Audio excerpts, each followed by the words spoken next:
Hey guys, this is Tamara. Thank you so much for coming back to my channel. Welcome back. Today we're going to be talking about the transmission of intergenerational trauma. I think it's important to understand how trauma gets transmitted to the next generation genetically and environmentally, socially, emotionally, and psychologically. So I'm going to be touching on those points throughout today's video. As you can see, I'm still not in my office, but hopefully you guys can see me well, hoping that this video turns out to be somewhat decent. So stick around and we'll find out by the end. Thank you so much for coming back to my channel. For those who are subscribed and for those who are new, I encourage you to hit the subscribe button so you can stick around with us and be a part of our growing and validating community. The benefits for you in today's video is that I'm going to be highlighting how trauma is transmitted throughout generations and what process it's transmitted by. So when you think about intergenerational trauma, you're probably thinking, it can't be transmitted throughout generations genetically or biologically. Like, that just doesn't make sense. But if you look at the study of epigenetics, it starts to make a little bit more sense. Some research suggests that, certain things in the environment can turn on what's called DNA tags. And these are like tags that are a part of our DNA structure. Deoxyribonucleic acid. DNA, and there are tags on there that turns on and turns off depending on what's in the environment. And so the study of epigenetics, the epigenetic view of intergenerational trauma, points to these DNA tags, and it also points to DNA in and of itself. It also points to the environment and the powerful influence that the environment can have on our genetic makeup. When you think about our history and you think about difficult topics like the Holocaust, or you think about 9/11, or you think about years and years and years of slavery, you think about the Native Americans and how they were slaughtered. When you think about those specific traumatic incidents throughout history, including mass murders, I should add, Timothy McVeigh, and the list goes on. When you look at those particular things, it really does make sense as to how those environmental triggers can actually stir our genes and our biology, especially a woman who is pregnant and going to be having a baby. We have these environmental triggers that, turns on and turns off these tags that are on our DNA. And, it can impact how, our fetus is being developed, and it can also impact the fetus's vulnerability to the environment.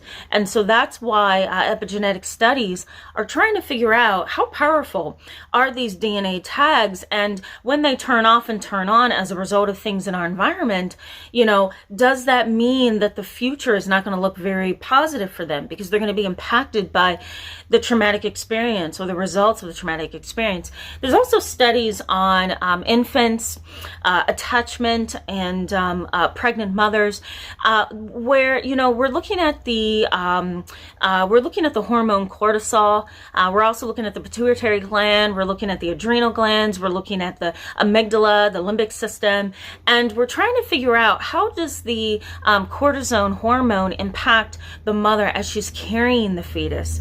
What happens during that gestation process if the mother is stressed and going through trauma herself, and what happens to the hormone cortisol, or the stress hormone cortisol, when it's released throughout the body of a pregnant mom. So these are all genetic and biological studies, epigenetic studies, that are being done to try to help us understand how trauma is transmitted genetically and biologically.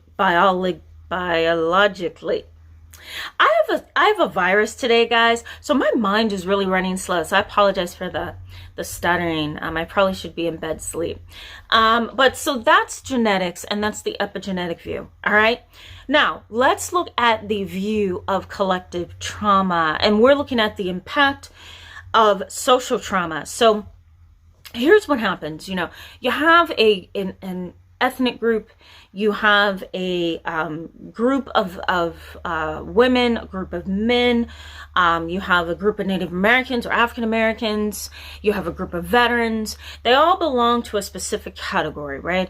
So let's say you have these individuals and they've gone through collective trauma, right? Veterans go through collective trauma. They go through collective PTSD. Most of them, they've seen some horrific traumatic events, that has caused complex PTSD, that has caused depression and sometimes psychosis and substance abuse. So that's the veterans. Then you have the collective group of Native Americans and African Americans and the Italians, who were not only racially profiled against, but they were also a part of a huge inequality movement. They were barred from being able to experience society and live and breathe and be independent individuals. Then you have another category of people. You have women who, need some sort of equality. They need to be seen as competent, right? And they are not. So you look at these different groups of people, and we can safely say that these groups of people are dealing with what's known as collective trauma. And this is trauma that can be transmitted socially. You have a group of veterans who have families that they talk to about what they've experienced. You have the Native Americans that have talked to their younger generations about what they experienced and how they see life and how they view things. You have a group of women who speak to their family about inequality and women's rights, right? And, you also have African Americans that talk to their children about slavery and prejudice and institutionalized discrimination. These are ethnic groups, okay? These are groups of people and individuals who have experienced what's known as collective trauma. And it's collective trauma because it's trauma specific to a category or a group of people. And so that is how trauma can get transmitted socially, because you have, again, a collective category, a collective group of individuals who shares their traumatic story with people around them. And it's not just their story to tell, it's the group story to tell, right? So from my two cultures, which is Native American, Cherokee, and African American, my Native American side of my family spoke a lot about ancestry, spoke a lot about really being confident and self-assured in my blood, right? The blood that runs through my veins, being confident about that, knowing who I am from the Cherokee tribe, knowing who I am from the Native American side of my culture and my blood. But then also on my African side of the family, African American side of the family, I've also been taught throughout the years how to be watchful of prejudice and discrimination and how to reach for the highest and the best despite the category that I have been born into that I cannot help, right? So having those two specific cultures really did, it didn't create a collective trauma for me, but what it did is it heightened my arousal, it heightened my senses to the things Native Americans go through, and to the things that African Americans go through. And so because of that, I'm very sensitive to the trauma experienced by the Native Americans and the African Americans. Does that make sense, guys? We also have the veterans and the, individuals who serve in the Navy and so forth, and they've dealt with a lot, right? I also come from a family where, I have two family members who are part of the service. My cousin, I don't really communicate with that much, but I do know he's been in the service and it's been tough. My father was also in the service as well, and I think it impacted him in huge ways. And so that's another category I've been pushed into. So my awareness, I'm using myself as an example, my awareness of the collective trauma of my dad's veteran category and my Native American and African American ethnic groups, that collective trauma I'm highly aware of. And even though I may be a part of the younger generation, I still have a consciousness that could cause me to be vulnerable to trauma. Okay, that is collective trauma. And there's various ways that you can look at collective trauma, right? You can look at collective trauma in terms of socioeconomic status as well. Okay, so I came from poverty and malnutrition. That's another category, So there's a lot of categories in our society where collective trauma has been the issue. All right. So the next thing that we need to look at is, how is trauma transmitted emotionally? Well, we need to be talking about the fight or flight system and the amygdala and the limbic system. And we also need to be talking about amygdala activation. That's what it's called, amygdala activation. And the whole idea behind amygdala activation is an emotionally charged situation happens and it activates the amygdala. All right, here's the amygdala right over here. It's a small almond-sized structure in the middle of the brain, and it's near the limbic system and the thalamus and the hypothalamus. Okay, Now, the amygdala, when it is activated, it starts to create this cascade or chain of events, I should say, cascade of changes or chain of events. The amygdala gets triggered and it sets off the autonomic nervous system, which is split up into two different systems. And I talk about this a lot on this channel. I'm going to post a video right up here so that you can go back and check into that, check on that video. But when the amygdala is turned on, or when it is activated, I should say, it sets off a chain of events within the body and within the brain. The amygdala, when it senses danger or emotional excitement or something, it turns on the autonomic nervous system, which turns on two different systems, okay? The sympathetic and the parasympathetic nervous system. The sympathetic nervous system is the gas pedal. Everything is sped up. And the parasympathetic nervous system is the brake, and everything is calmed down. The fight or flight mode happens in the sympathetic nervous system, right? Because your body is getting you ready to face that trauma, to face that threat, that emotional fear, whatever. So the sympathetic nervous system turns on the fight or flight system, and sometimes it turns it on unnecessarily because the brain and the body has gotten so used to reacting to any kind of trigger or signals.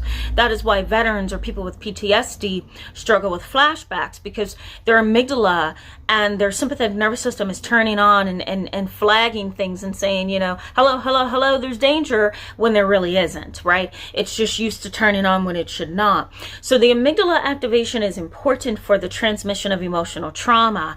Emotional trauma is really trauma that you have digested either vicariously by watching somebody else, or you've experienced it yourself.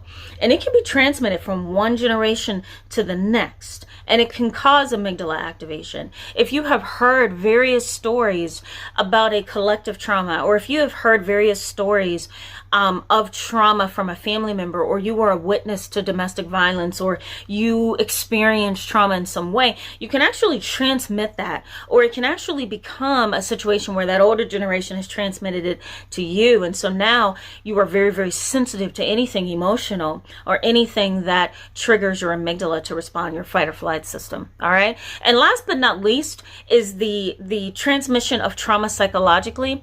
And that is through secondary trauma or vicarious trauma. That's through observing trauma through somebody else's eyes, right? They're telling you about it. They've run to you frantic because something traumatic happened to them. That's vicarious. You're experiencing their burden and their trauma. Another way that trauma can be transmitted psychologically is through burnout, right? You can work for somebody who has PTSD, or you can work in an agency where you're constantly burning yourself out and running yourself down. That's psychological trauma right there, feeling burned out. And then there's also compassion fatigue. And that's when you have cared so much about somebody else and their trauma that you begin to take on the symptoms of burnout and PTSD yourself. Okay, so genetically and biologically, psychologically, socially, and emotionally, trauma can be transmitted. It is a possibility. There are research studies that are trying to prove and confirm that trauma can be transmitted biologically and genetically. We're not 100% sure, but there are a ton of research studies that are pointing in that direction. So let me know what you guys think about this topic. If you've heard of this before, go ahead and hit that subscribe button if you want to stick around with us, and please give this video a thumbs up. It pushes us to the top of the search results in YouTube so we can be available to other people. Let me know in the comment section below if you have heard of anything like this before, and what do you think about trauma being transmitted genetically? That's a pretty interesting concept. I'm not sure about that one. I'm still trying to think that one through myself. So but nevertheless, I will see you guys on Friday with a brand new video, and then I'll see you on Sunday after that. All right guys, stay safe. Bye.